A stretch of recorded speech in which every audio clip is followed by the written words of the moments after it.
Hello, and welcome back to I Didn't Know. Today we're taking a journey through the legendary tales of Norse mythology. Brave warriors, gods and giants, tricksters and seers, doomed battles and age-old prophecies. Get ready to delve into an ancient world that shaped the belief system of the Vikings. Number 10. Unleashing the Power Within. Norse mythology is filled with powerful gods and goddesses, each possessing unique abilities. Odin, the all-knowing chief of Asgard, commanded wisdom, healing, and rune magic. His son Thor embodied thunder and strength, wielding Mjolnir, a hammer charged with the force of lightning. Freya, goddess of love and beauty, was also a skilled magic user, practicing Seder, a form of shamanism. Her twin brother Frey controlled the winds and the seas. The trickster god Loki, gifted with fire and shapeshifting, was always the source of chaos. Meanwhile, Tyr, the god of justice, bravely sacrificed his hand for Asgard's safety, while Heimdall guarded the Bifrost Bridge, seeing and hearing all. Thus, each deity played a pivotal role in Norse cosmology. Number 9. Days of Deities and Destiny. Our week's rhythm resonates with Norse mythology.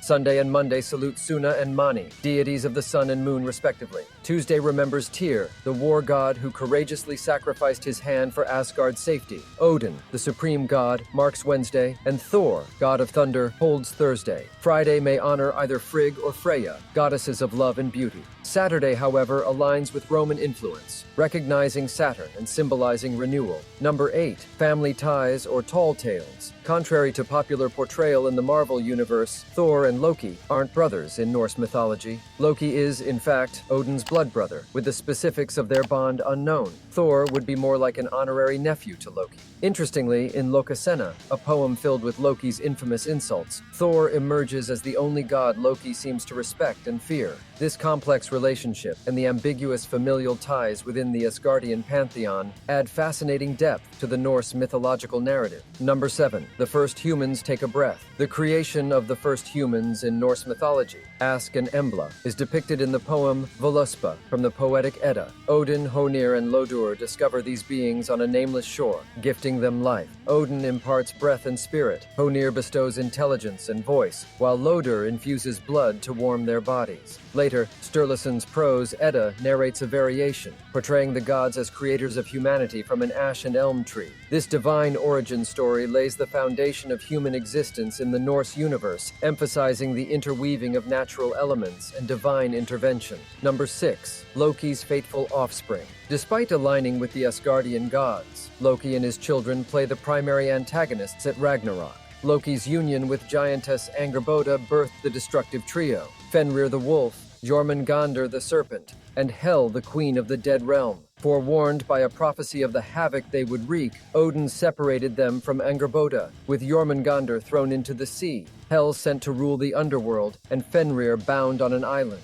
Loki, too, was imprisoned after he masterminded Baldur's death and insulted the gods. Ragnarok sees these offspring, along with Loki's other children, Skall and Hati, lead the forces of chaos against the gods, culminating in an epic battle. Number 5. Naglfar, the Ship of the Dead. Ragnarok, the cataclysmic end of the world in Norse mythology, is an epic battle involving gods, heroes, and creatures of chaos. Among the harbingers of this doom is Naglfar, a ship made entirely from the unclipped nails of the dead. This ghastly vessel carries the army of the dead, led by the Jotun Hel, to the battlefield. Interestingly, the ship's completion is determined by the number of unclipped nails from the deceased. This legend inspired a culture of personal hygiene among the Norse, who diligently maintained short and clean nails to delay the end of days, shattering the popular notion of unkempt Vikings. Number 4. The cycle of life and death. While Ragnarok signifies the end, causing the fall of numerous gods and the annihilation of the 9 realms, it also marks a new beginning. Following the fiery onslaught by the fire giant Surtur, life resumes in a new cycle. The surviving gods, such as Frigg, Freya, Sif, Idun, Thor's sons, and Odin's sons, regroup where Asgard once stood, sharing stories of Odin and the epic battle with a new generation of gods. 2 humans, Lif and Lifthrasir, emerge from their hiding place during Ragnarok, repopulating the world as life continues in this idyllic world that bears fruit without labor and is free of sickness, possibly influenced by Christian imagery of the Garden of Eden.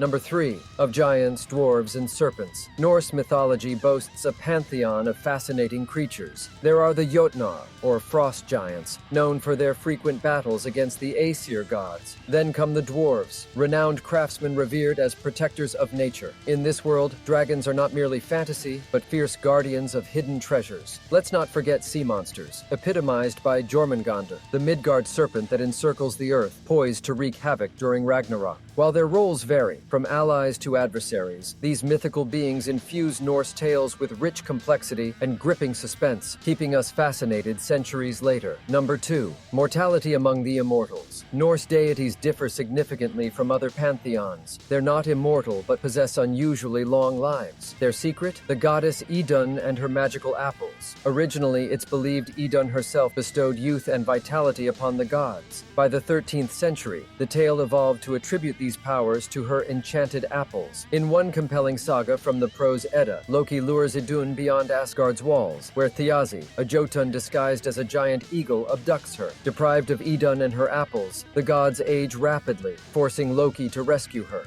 This mortal characteristic of the gods culminates in Ragnarok, where many gods meet their end in an epic battle. Number 1. Preserving the tales of the gods. Though the pre-Christian Norse used runic inscriptions, these were for brief messages, not extended works. Hence, oral transmission was the primary method for preserving the grand tales of gods and heroes. With the advent of Christianity, literacy was promoted, leading Christian scribes to document these narratives, sometimes to dispute their validity, or out of historical curiosity. The two primary sources for our understanding of Norse mythology are the 13th century works, the Poetic Edda, a compilation of older verses, and the Prose Edda, written by the Icelandic scholar Snorri Sturluson. These works, alongside archaeological findings, are used by modern scholars to reconstruct Norse beliefs, though conclusions remain speculative due to the lack of pre-Christian written records. That's it, folks. We've journeyed through the 9 worlds, stood with the gods, heard the roars of monstrous creatures, felt the pulse of ancient prophecies, and even tasted the apples of eternal youth. Norse mythology is a testament to the human spirit's unending quest for knowledge, courage, and understanding of the universe. Its age-old stories, as chilling as the Nordic winds, are as much a part of our collective culture today as they were hundreds of years ago. We hope you've enjoyed this riveting voyage. If you have, give this a thumbs up or leave a comment below.